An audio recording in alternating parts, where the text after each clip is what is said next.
Você acredita que passado, presente e futuro coexistem? É isso que a literatura pode proporcionar, talvez trazer alguma reflexão, alguma resposta, ou pelo menos para a gente viajar um pouco. É dentro da escrita que muitas vezes a gente pode criar teorias e também refletir um pouco sobre o nosso cotidiano, sobre a nossa própria vida, porque além de estudar para as coisas que a gente precisa trabalhar, é muito importante a gente saber que existem reflexões que a gente precisa estudar e aprender para nós mesmos, para o nosso desenvolvimento. E por que é que eu tô trazendo tudo isso pra gente refletir hoje? Olá, eu sou Amanda Barbosa, eu venho aqui para falar sobre literatura, trago entrevistas e resenhas para trazer livros diferentes que provavelmente você ainda não ouviu falar, que você ainda não conhece.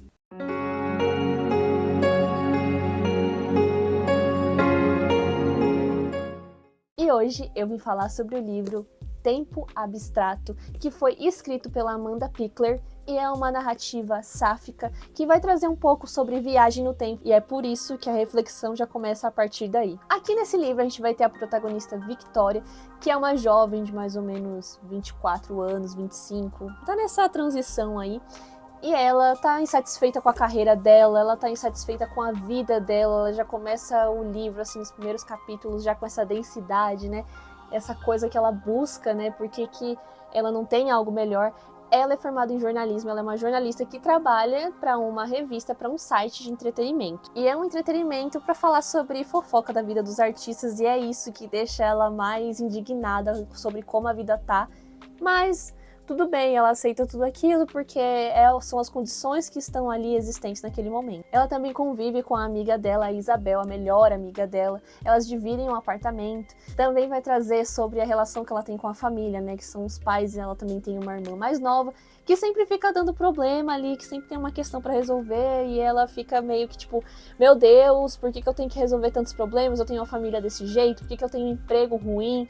Ela não se sente uma boa jornalista, ela mesmo fala durante toda a trajetória do livro que ela não se sente uma boa profissional no que ela faz, mas ela tá ali, né, cumprindo a função dela. E a virada de chave pra vida dela é quando ela simplesmente um dia, ela vai dormir, faz o que ela tem que fazer, e aí ela acorda, de repente, com muita dor de cabeça, em um lugar que ela não conhece, em um quarto que ela não imagina aonde seja. Ela começa a cogitar várias coisas, ela começa a pensar sobre o que ela pode ter feito na noite passada bêbada, mas ela não se lembra de ter bebido, então ela começa a entrar num conflito ali rápido, tipo, meu Deus, onde eu tô? Quem que me salvou? Eu tô bem? E nisso ela levanta, vai no banheiro e se olha no espelho. E quando ela se olha no espelho, ela percebe que ela não tem mais o cabelo que ela tinha, que ela costumava ter, ela percebe que ela tem alguns traços a mais, e aí ela vai descobrir que ela tá 10 anos à frente do tempo em que ela foi dormir na noite anterior.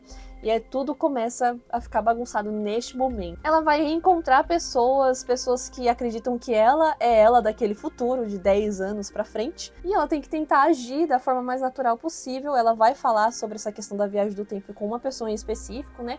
E aí, além disso tudo, o que mais intriga, que vai ser um fio condutor pesadíssimo para essa narrativa, é a pessoa que ela tá se relacionando naquele momento, 10 anos depois do que ela imagina. E a gente vai ter uma sequência de fatos em que ela vai começar a pensar sobre as ações que ela vai ter, porque ela sabe que aquilo vai interferir nesse futuro dela. E esse é um livro que é bem difícil a gente trazer muitas pontuações ali, trazer muitas questões, porque eu acredito que acaba vindo muito spoiler, né, junto disso. Mas o que eu posso dizer pra vocês é que Tempo Abstrato, ele traz pra gente uma leitura muito fluida. Eu particularmente gosto bastante quando se trata dessa questão de viagem no tempo, porque eu sempre fico interessada em saber como é que o autor vai desenvolver essa temática, porque, querendo ou não, a gente sabe que passado, presente e futuro ali se entrelaçam de alguma forma, se muda uma coisa, pode mudar outra coisa num tempo diferente, e fica aquela coisa maluca na nossa cabeça, né? Mas esse livro, a autora conseguiu desenvolver e desenrolar bastante de uma forma que não ficasse confusa essa viagem no tempo, né? Do porquê acontece aquilo, ou porquê não acontece aquilo. Essa coisa do livre-arbítrio também, a gente vai pensar um pouquinho sobre isso. O livro tem 285 páginas, então assim, vai que vai. Até porque também, adendo, tem a entrevista com a autora aqui, então se vocês quiserem saber como se desenvolveu toda essa história, a autora tá contando tudo na entrevista, que eu vou deixar o link aqui para vocês acessarem embaixo, no final do vídeo também, ou em algum lugar dessa tela aqui, talvez eu deixe também o link, enfim. Agora vamos falar sobre as impressões e sensações durante a leitura, porque eu acredito que esse é o ponto que faz a resenha ser diferente, né? Porque a gente fala sobre a história e aí trazer as sensações é o que reforça o porquê é interessante ler aquela obra. Para mim, em muitos momentos eu me senti muito conectada à protagonista, porque algumas situações são semelhantes, né? Aquele momento que ela tá nesse conflito, ela é uma jornalista e ela não tem certeza se é isso que ela quer fazer da vida dela. E num sentido não só por tá trabalhando na área do jornalismo, mas na área do jornalismo que ela tá. Então ela não sente que ela tá contribuindo, e em muitos momentos isso se conecta ao que eu acredito sobre a minha profissão e sobre o que eu produzo, sobre o que eu faço. Então me senti conectada nesse sentido também. Ela traz uma realidade de uma relação com os pais também, porque apesar de ter muito amor, de você sentir essas trocas que eles têm ali e tal, também tem o conservadorismo que atrapalha essa convivência entre eles, e isso é o que vai gerar também um certo conflito ali naquele futuro em que ela vai estar. Porque, inclusive, quando ela vai para o futuro, ela descobre que ela tem o emprego dos sonhos dela ali também, apesar de todas as outras coisas que coexistem naquele momento. Mas, diante disso tudo, os conflitos que vão surgir vai ser para construir esse amadurecimento da protagonista, e que a gente também imagina mais ou menos qual vai ser a conclusão de toda essa história, né? No começo do vídeo eu perguntei sobre se vocês acreditam que esses tempos eles coexistem, né? O passado, o presente e o futuro. E é esse o grande ponto dessa grande reflexão que pra mim foi essa, além dessa realidade, né, da vida, do que são as coisas, de como a gente encara os fatos, de como a gente lida com as pessoas. Esse grande ponto, que é o ponto reflexivo, é essa questão dessa viagem no tempo, que basicamente existe uma teoria que explica um pouco sobre isso, que a autora até fala disso na entrevista também, que é algo que eu pesquisei até um pouco a mais para conseguir trazer nesse vídeo, mas vai ficar uma coisa muito longa se eu for explicar para vocês, mas já fica uma introdução, que é a teoria do universo em blocos, alguma coisa nesse sentido. Eu já conhecia um pouco sobre isso, e aí a autora trouxe isso na entrevista, então isso reforçou para mim essa questão, que é quando o passado, o presente e o futuro, eles estão ali existindo no mesmo momento, né? Eles se entrelaçam, por isso que são os blocos, né? Porque eles têm uma linha e uma linha que liga a outra. Isso quer dizer que tudo que está acontecendo neste momento aqui agora, nesse presente momento, está correlacionado com o que está acontecendo no futuro, que também está acontecendo neste mesmo momento. Então, se eu existo aqui agora, eu também estou existindo no meu momento em que eu vou me formar. Então, enquanto eu estou me formando, eu estou existindo neste mesmo momento. Então, o presente ele é sempre uma continuidade, né? Ele é uma constante. E é essa linha que ela vai traçando durante a história, porque ela vai fazendo algumas viagens, né, que vão para o futuro, onde ela vai perceber como a vida dela tá ali, e isso vai influenciar naquele presente, né, entre aspas, porque se todo o tempo é presente, então ela tá existindo, coexistindo em várias realidades ali.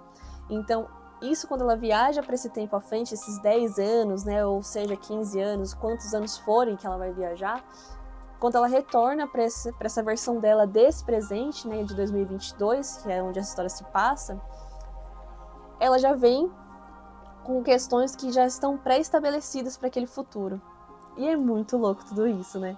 Vou ler para vocês até um trechinho aqui. Eles estão no diálogo, e aí alguém pergunta para ela: não acha que exista vida após a morte? Não era essa sim a grande questão? O negócio era nos apegarmos a verdades da física? Se no universo nada se cria, nada se perde, tudo se transforma, então isso não seria a prova suficiente de que há vida após a morte? Quem foi que disse que essa existência não poderia ser de poeira de estrelas, de algo não humano? O que me apaziguou a mente naquele momento foi a seguinte ideia: enquanto o universo existir, seremos eternos. Em algumas passagens do livro também, ela fala sobre o quanto uma ação que você tem pode também interferir o destino de outras pessoas. Então, por mais que ela saiba, quando ela volta, né, para o tempo da existência dela, naquele tempo, ela sabe o que vai acontecer, mas ela precisa tomar as decisões e a vida acaba seguindo para que ela não faça diferente naquele momento. Ela sabe o que espera naquele futuro, ela sabe também das consequências, mas ela também sabe das coisas boas que vão existir ali e que para essas coisas boas existirem, ela precisa lidar com as consequências das coisas ruins. Então ela não pode interferir exatamente porque aquilo não vai mudar só a vida dela naquele momento. Também vai mudar a vida das outras pessoas ao redor. E isso mostra essa ligação que existe entre a gente, o nosso tempo, e como a gente reverbera nas outras pessoas também. É muito louco. E é por isso que a literatura da ficção, ela tá aqui não só para entreter a gente, claro, maravilhoso, é perfeito, não tô dizendo que a gente precisa estar o tempo todo aprendendo algo e estudando algo, né, porque a nossa mente também precisa descansar. Mas quando a gente tem esse senso de que tudo pode ensinar alguma coisa, até quando a gente nem tá pensando em aprender, esse ensinamento ele vem natural. Então você tá ali lendo uma ficção, por exemplo, às vezes você vai se identificar com aquilo e às vezes traz até uma solução para aquele seu pensamento, né? Ou então uma resposta que vai te tranquilizar temporariamente de alguma forma. E só para lembrar aqui um adendo, a teoria do universo em blocos, ela é uma teoria filosófica, ela realmente existe, né? Existe essa questão. Não é uma coisa científica, né? Por tudo que eu fui olhando e pesquisando também. Mas vale muito a pena a gente entender e se aprofundar ali para talvez até dar algumas respostas e trazer mais outras questões assim. E durante o livro também tem algumas passagens de poemas, músicas, obras de arte que representam um pouco do que aquele capítulo tem de sentimento.